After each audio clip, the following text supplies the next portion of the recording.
So welcome back to another YouTube video. In this video, we are going to be talking about why business owners, and in this case, restaurant owners, feel stuck even though business is going good. So Madison, thank you so much for coming on. We literally met a few weeks ago. We went for a nice meal only 2 or 3 days ago, and we literally got talking. And for those that don't know, Madison is a healing coach, and he has a method which he says on Instagram, the letting go method, which I really want to go into today.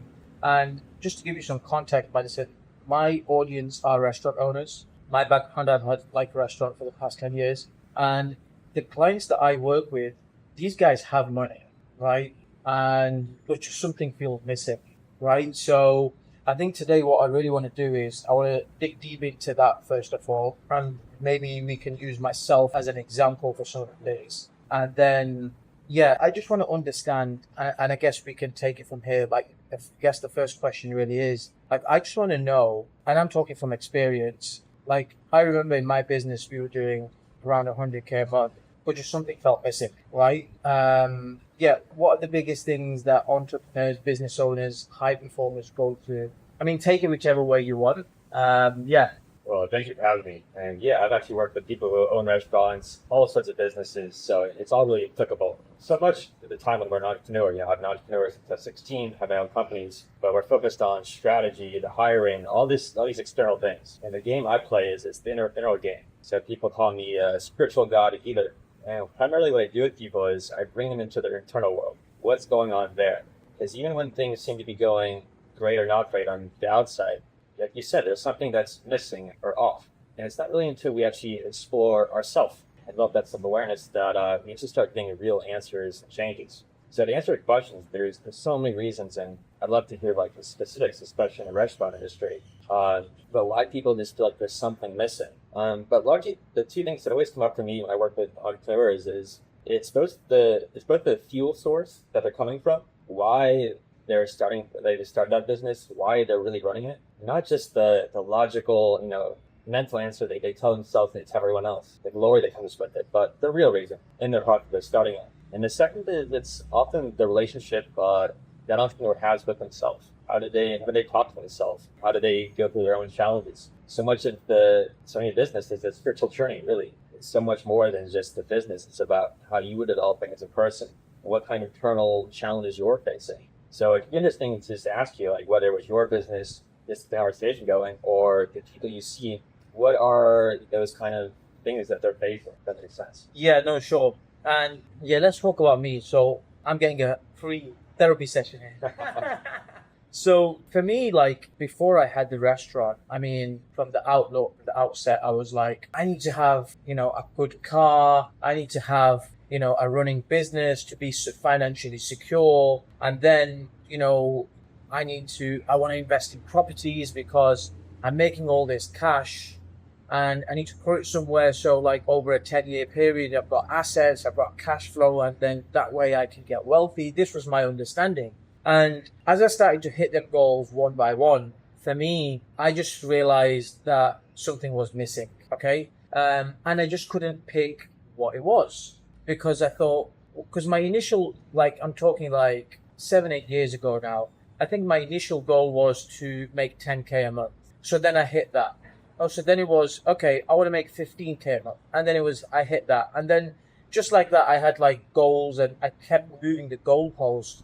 And as I started hitting them, I was rich. I didn't feel wealthy. Not that money was coming and going. That was also going on, but it was like internally, I just didn't feel, something just didn't feel right.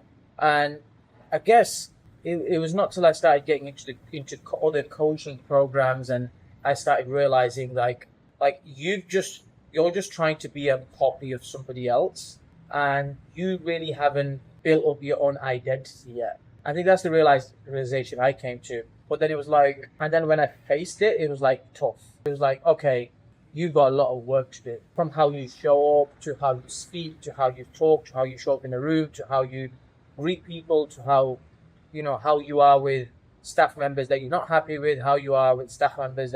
So it was like in every area of my life, it was like I was questioning it, And I'm not saying I found the answers. I certainly haven't. But I think what I've come to realize is, Like, you know that saying is like, you do something bad to someone, it's like you get karma or something. Okay, that's fine. But I feel like also what I personally realize now is, and correct me if I'm wrong, is things that happen in your life as you're growing up, whether it could be your mum and dad broke up, it could be I went to, like in my case, I went to prison for 10 years. My younger brother passed away. My mum passed away. So all these things that happen to us, like I used to just forget about them. Like I'm not dealing with that. I'm just busy. I'm just doing my other thing. But it's like I'm 37 now, and them things are still there. So it's like, is the answer that you have to just deal with every single thing, or is there a way where you can just move on and that will take care of itself? Well, one, I really appreciate you for being so open or vulnerable. Really, it's an incredible sign of a great leader. It's like the first step required to know yourself, to lead others. So to answer the question, your story, my story, so many people I work with, it's really the same. And so much of our entrepreneurial journey, starting a business, is built on the foundation of insecurity. And so, your story, you talk about that financial insecurity, right? Wanting to create these investments and that financial freedom to feel safe, to feel okay. Yeah. And the challenge with that is so many of us start businesses based on fear, based on our families were shaky, we need to make it, we just need to make the next 10K. If you think about this work, so much of the work I do is about energy. It's really the foundation of my work, and largely I mean the emotional energy. And so much of entrepreneurship is run by fear. And the reality is so many people start incredible businesses based on fear, that pain. And they use that pain to make a ton of money. But then we want to ask ourselves a question, like, could we have done the same thing or better without that pain? Could we have built that business on love and creativity and passion rather than so much like at the time is, the fear of outside judgments, that's, the fear of failure, maybe even the fear of success. So, if you're in the restaurant business and it's like you want to pick it down simply from my energy, I'm sure every business owner wants to, advertise that they make their food out of love. Really. We make a cake or a meal out of love. It's actual energy. We feel that when our mom or someone makes something from that incredible energy. None of us want to eat food where it's making stress and anxiety and trauma. So that energy, that initial fuel matters so much. The reality of when we do that deep work with so many people is that most people are operating from not just financial insecurity, but it's reflective of inner insecurity. Maybe we didn't have that money growing up. Maybe we didn't think we were worth it and we're trying to prove otherwise. And so even when we achieve those financial goals, I work with people who are 7 figures a month, and they still feel the honest truth is that they're just not enough. That money isn't enough. They're not worth it. And so rather than chasing the outside, what we got to do, and the whole basis of the spiritual work is going within and realizing, okay, maybe there was early childhood experiences, the family, society, the programming, where we were just conditioned to believe that we were not enough. Rather than trying to do something outside, whether it's find the right girl or buy the right house, change how we feel. What if we just change how we feel inside? We let go of that fundamental programming, those emotions, which are stored in the body. That's really the crux of this work. And transforming that, when we feel worthy, we feel secure on the inside. And when you make those internal changes, outside naturally reflects that. That's where you get into this spiritual work of manifestation and mirroring that the whole outside world is just a reflection of your inside. So as you change how you feel on the inside, as you start to feel happy and better, raise your vibration, as they say, everything on the outside starts to reflect that. So many of the problem I see with business owners, and I'm sure it's heavy in the restaurant space, is my partner sucks, my client sucks. But largely what happens is we just keep attracting people like the people we grew up with. One is that's what we knew. Those are the kind of relationships we're used to. And two is we've not learned the lessons of those kind of relationships. So if we want to move past all of these things, whether it was prison or failed businesses, it's not enough to just say, hey, I moved past it, that was that. There's an actual energetic change that has to be made. And that's the trauma healing part that I work on with people. It's actually all these traumas, these fears, they're actually stored in the body. They can be in the heart, the stomach. They're physiologically there. So much of the, you see entrepreneurs, they're in their minds all the time. They're racing around. They're overthinking. They're stuck, caught in mental beliefs. Because they're not in their bodies, they're not in their hearts. They're completely trying to escape how they feel that fear. So when people can actually go into their body, face that fear, and let it go, as I talked about in my method, they free themselves. As they free themselves, they have that internal peace and stillness, the business naturally starts to work out more smoothly. So I know I said a lot, but... No, that totally makes sense. So what would you say some of the practical things, like, would you say the first thing you want to do is identify one thing? Or like let's just say if I came to you and I said, I don't know, something's missing. Like, what would be the first or second thing you would do, like, practically? Because what I want people to do is take something away and just, they can, by the end of this episode, they can, like, pretty much do some of it at least themselves. So it's like, what is the first, second thing you would do? Absolute most important thing that I could tell anyone who wants to make a change in their life, and it's definitely my whole life, probably 25 countries around the world, a decade of studying healing arts, looking for medical solutions, business solutions, is you got to face your emotions. The emotions are really the key thing that will keep you from stuck in your business. So in my case, for example, when you say emotions, like, give me an example. So like for example, give you an example. Please. So do I need to tell you like something that I feel emotional about? Is that what you want me to do? A little bit. So, I don't know if we can do a whole session here, but largely, it's like, you just check in with yourself. What emotions are we feeling? Are we feeling anxiety, worry? Okay, yeah. Are we feeling kind of worried at the moment? Got it. Yeah. So recently, I've been doubting myself a lot recently. Right. So, well, thanks for the honesty. Yeah. So, let me ask you this, and if you're watching this, you're going to follow along. This is really I'm just telling you all the secrets. I work with people right here now. Yeah. That doubt, it's an actual emotion stored in your body. You can summon it. Do you find it somewhere in your body right now? Yeah. I feel like it's in my stomach. Okay. And then it just kind of, when it just rushes up and down like a wave, and then it goes, and then it's like, I do breathe through it, but yeah. So the core thing that we need to do with emotions is, solve the time, we're conditioned to run from them, avoid them, overthink them, overeat, drink, whatever it is. But all you need to really do is if you can locate that emotion in your body right now, yeah, where it is, even if it's moving, is just sit with it. Just be with it fully. And the letting go process, the lack of emotion, is learning just to be with the emotion fully, to accept it. Okay. So you need to just try that a little bit. If you're a few minutes, if you're watching this, you can do the exact same thing. If there's self-doubt in your life, a lack of doubt in your business, yourself, is this view with it. Because that emotion it's largely fear. Fear is an illusion. So the way to let go of fear, fear is you got to face it. Facing it means actually feeling your body fully, being with it. Yeah. And accepting it. Yeah. And to surrender to it. Okay. And ironically, rather than resist it and fight it, you can actually productively accept that doubt that's there. And you just don't try to change it, don't try to get rid of it, just accept it. It starts to go. It starts to loosen up in the body. And then our emotion starts to transform from self-doubt to more confidence, more certainty.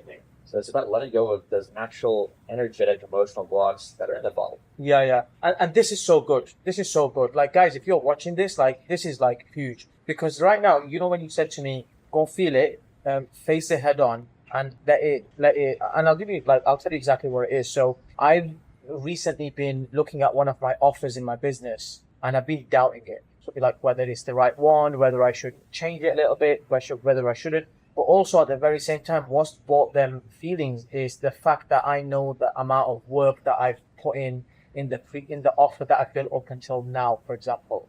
And the harsh truth is, if I now do slightly change my offer, for example, because I put so much energy, time, and money into it, it's like what's making me doubtful is it's like now you have to basically redo some of the work again for the new offer, and to face that head on, it's like it's giving me like anxiety attacks, panic attacks, just like I'm doubting myself, thinking, like I'm gonna have to refocus my energy into something else. And as you told me there, just to face it, when I did start doing that, even though in that brief moment, the reality of what's now in front of me was, oh my God, I need to record 10 videos. Oh my God, I need to like redo my pricing. Oh my God, I need to write down how this coaching offer is going to look like. And just that thought itself is like, it's the work I have to do, which is now, and that's the thing, like how I'm feeling. Yeah, so much of us, is we want to pay attention to the language we say to ourselves, right? Like the things we have to do, right? It's like, there's nothing we have to do. Everything is a choice. But so much of us were caught in this paradigm. I was for so long that, I have to do this, and I have to do this. And imagine someone went up to you and said, you have to do this. Yeah, fuck no, I'm not. Yeah. I don't know if I can grasp this, but yeah, there's going to be all this internal resistance, right? Yeah. We all have a playful side, an inner child in us that we don't want to just work. We want to be enjoying it. We want to be having fun. We want to be in our hearts and create a creative flow state. So if there is things that we have to do and it's coming from that place, it's going to be really hard both to actually do that thing. And most likely the product that we create will be coming from that it's almost like a whipping, like a slave mentality, or have to do all these things. So when you can really let go of the doubt, the blockages, and get more in alignment with what we want. And the reality is, most of us, we can do the exact same task from a different place inside. Same thing with the day from a cake. You can do it from love, you can do it from fear, hate if you wanted to. Same thing with building a business. If you can build a business from passion and love and energy and your dreams, or you can do it from that scarcity mindset, how you make the next month, all of that. But it really requires that we make that internal, that one-80 shift. And the way you do it is you don't have to go change anything outside. You just need to be in touch with your emotions, sit with them as you did, and let them go. All that fear, that self-doubt, it will not help you in the business. There are much, much more productive emotions from which to be centered in, to make decisions, whether that's love, gratitude, joy. Yeah, no, that's so powerful. So one of the ways that you said, like, sit with your emotions, would you say, like, should I obviously, or people are watching, should they do that in open air, dark room, where they feel comfortable, or like, is there a certain setting for this sort of thing to take place? That's a great question. So ideally, you can do this at any time, anywhere. In the beginning, so many of us are conditioned, especially men. I work with a lot of men, male entrepreneurs, that, hey, we're not supposed to show emotions. We're not supposed to cry. And the reality is you end up just bottled up with stress, and we have no way to channel energy. And unfortunately, it gets thrown into our business to self-sabotage. So the first thing we want to do is be able to healthily access our emotions so that we can let go of the stresses, the fears, the angers, the pride that we carry. So to answer the question directly, yeah, at the beginning, maybe you feel safest doing it by yourself, with a journal, on a beach, wherever, in nature. I think it's always the best. And eventually you can have the emotional abilities, intelligence to do that in front of your employees, in front of your clients. Not where you're throwing energy on people and hitting them with that, whether it's anger or fear, but you're healthily expressing it, letting it go, discharging from it. Yeah, wow, so good. And I would love to know, like, how you got into this.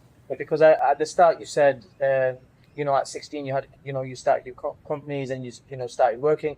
Like, what made you get into this side of the business? Because I know, like, I don't think my audience, but like, if somebody is starting off in their business and they're thinking about paying their monthly bills and they're thinking about, I need to pay payroll, they probably do understand this is important, but it's probably not their priority. Just from my experience from speaking to a lot of people, it's like they call it woo-woo stuff or whatever, right? But guys, I'm telling you, like, I've hit 100K months. Like, this is not woo-woo stuff. This is the most important, I realized when I started making a lot of money. I promise you that. And this is why, like, I bought Madison on, because I know how important this is. And I think what I'm trying to ask you is, what would you say to someone who does say it's woo-woo? And like, from your experience, how did you get into it from your side? Question. So funny enough, the people at the top, people that are paying 25, 50, 100 grand for coaching, they understand this stuff. Yeah. They understand not only this stuff, but they understand it's the most important thing is the energetics, we call it even mysticism, but it's really that internal game that's everything. So many great books on entrepreneurship, Think and Grow Rich, all of these kind of things. There's this kind of deep understanding of how the mind works and how the mental is manifested, the thoughts and the physical. And all of the top people, they understand this. It's usually the people who are just starting out trying to make it that might have some kind of internal resistance to the woo-woo. But the reality was I was that first. So to tell you my story, I started my first tech company when I was 16 in Silicon Valley, and I did really well. Oh, Silicon Valley. Yeah, I grew up in the Bay Area. And, it was an online affiliate marketing company, making $500 a day as a teenager, making more money than my parents, my teachers. And so I didn't have a pretty good start in life with business. And, our dream at the time was to be this next Zuckerberg figure. I even wore the clothes and kind of dirty outfits and the way he talked. And I put a lot of pressure on myself and learned to code. Actually started the business during the Great Recession. So it really came out of really just a need to make money, And I ended up going to college, studied computer science, and very prestigious school in New England, US. And my roommate and I, we got actually caught cheating in this computer science exam. And a few weeks later, we got kicked out, completely suspended. And a few weeks later, I wake up and my hands are permanently tight, both of them. And excruciating pain, as well as my whole chest. And for the next 6 years, actually, I would live like this. Oh, wow.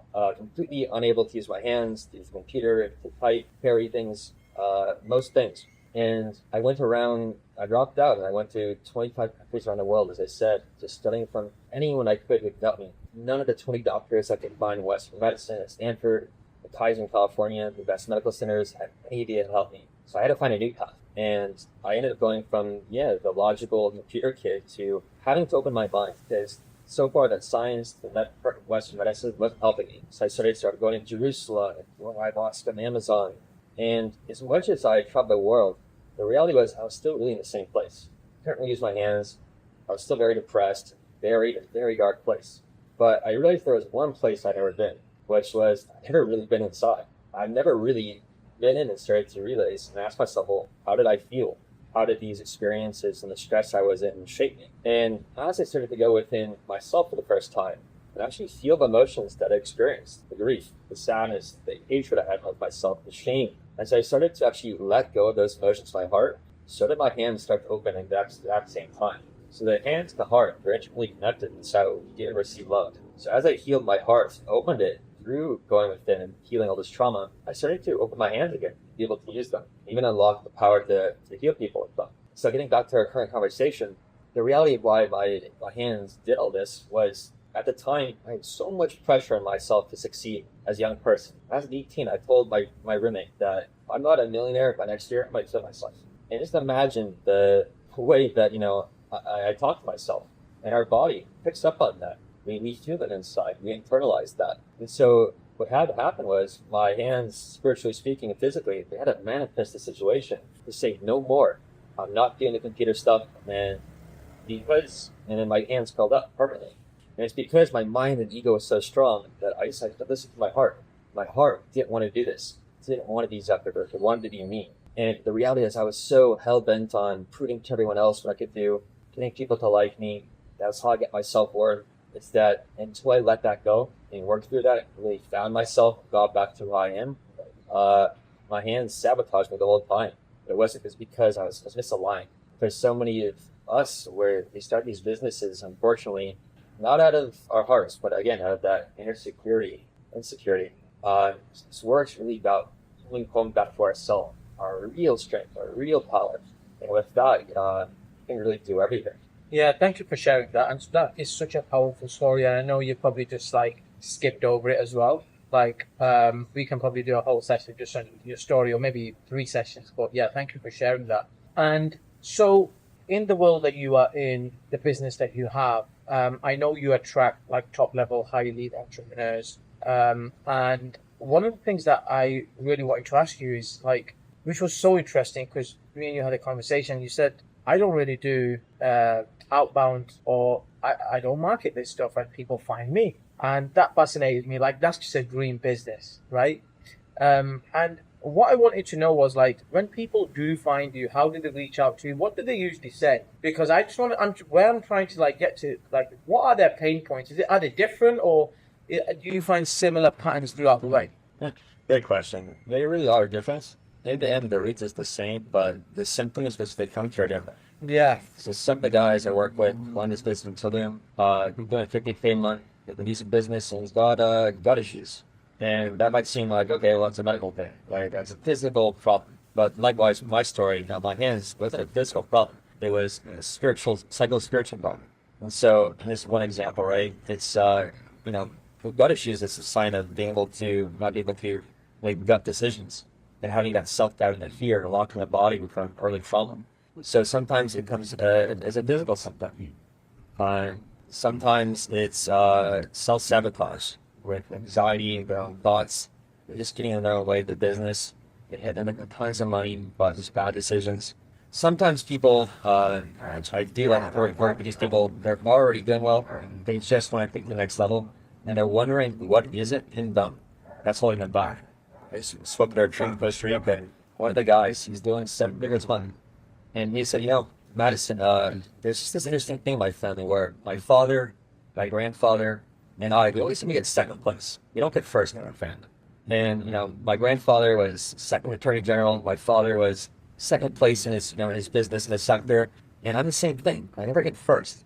And when we dive deep into the work, the reality is that this trauma, which gets passed down through our family, epigenetically and culturally, is they didn't feel worthy the first place. And it's just that program that gets carried down. And it's such an invisible wall.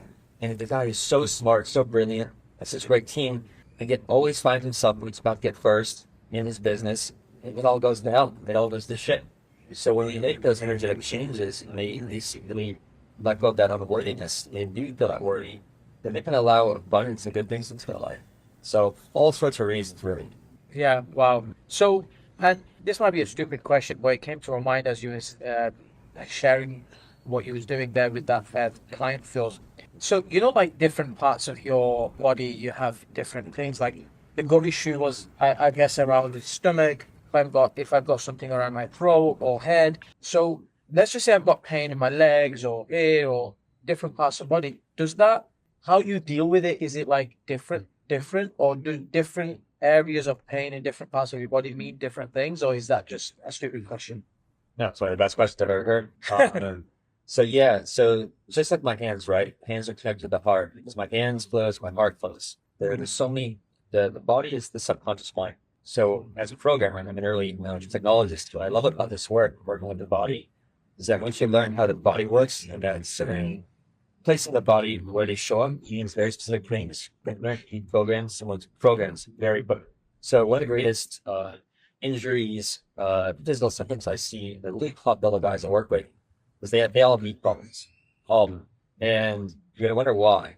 And the reality is, in a lot of it's the business sector, we get very hot-headed, we get kind of bashing, especially guys, and we create a lot of pride. And pride is an emotion that often gets stored in meat bags. So the guys who come to me often have very stiff knees. And the reality is, they're a very prideful person. They cannot bend at the knees. They cannot bend before God, right? And they're not at the night. And so that stiffness in their knees, their body, and their minds reflects in themselves and their business.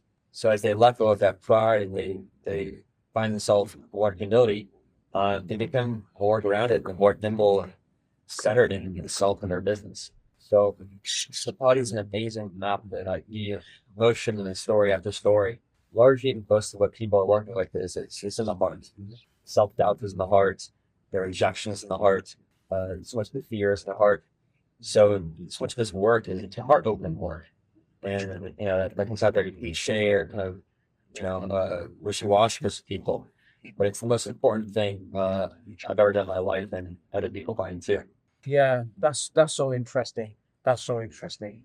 So at the moment, how many like let's just say if somebody wanted to work with you, somebody wanted to reach out to you. Like, of course, we'll put your Instagram pages and your everything below. Like, how do you work at the moment? Are you like like how do people work with you? Right now, at this moment, most of my work is one-to-one, and I offer one-to-one programs, and I also have online groups. But yeah, you can reach me on YouTube, Instagram, which would be at Madison.Brustman, website, madisonbrustman.com. But yeah, I'm going to everything right now. I've got some programs, retreats coming in the works. So yeah, all of the above, really. Yeah. And what's your plan? Are you planning on living here in Mexico, or like I'd love to know what's your plans? I've lived in Mexico the last 4 years, and actually next year I'll be getting my current residency, so I'll be soy Mexicano, so I'll be permanently Mexican. Yeah, I plan to live into Mexico where we are now. I plan to be here for a very long time to build a family and foundation there. So I'll be here, but I'm also in other parts of the world. I'm like Miami, but in British Columbia, next week there, 2 weeks. So I'm around the world. Yeah. Why are you going there? Just out of interest, British Columbia. I have a business mastermind for other really top level coaches. Actually, a lot of people I work with are coaches too. Coaches are great, because we care so much about growth. You realize that's really the whole point of the journey. And we're not afraid to invest in ourselves. I've probably spent 20 grand in coaching myself this year, and in all sorts of ways, communications, business, yada yada yada. But yeah, so much of the coaching industry is I think really incredible. Yeah. Cool. Well, Madison, thank you so much for sharing your story. Thank you so much for sharing what you do. And I feel like people got a little taste of what help them with. And like people, I'm sure people will reach out to you. Because guys, I'm telling you, this is the most important thing. Like, honestly. And Is there anything you want to finish off with? Is there anything you want to say before we wrap this up? Is there anything I've not asked you that you want to talk about? Feel free to just take it whichever way you want. Well, I really appreciate you having me on. And for everyone who's listening, the most straightforward and best advice I could give you, everything I've experienced in my years of service is everything that you're looking for is with you. Everything. I don't care what it is, whether it's wealth or happiness, it's all with me. So much of us, we've been told this for so often, and probably agree consciously, but our actions don't find ourselves going within. But you can just take time every single day to really go within, ask yourself the hard questions, see what is even all the answers are inside of you, everything that you want. So whatever you're facing in your personal life, your business, all the things you want, it's about going within. Bro, thank you so much for sharing. Thank you for coming on. I really appreciate you. I really appreciate your time. Your energy is just super cool. Guys, thank you for watching. We'll see you on the next video.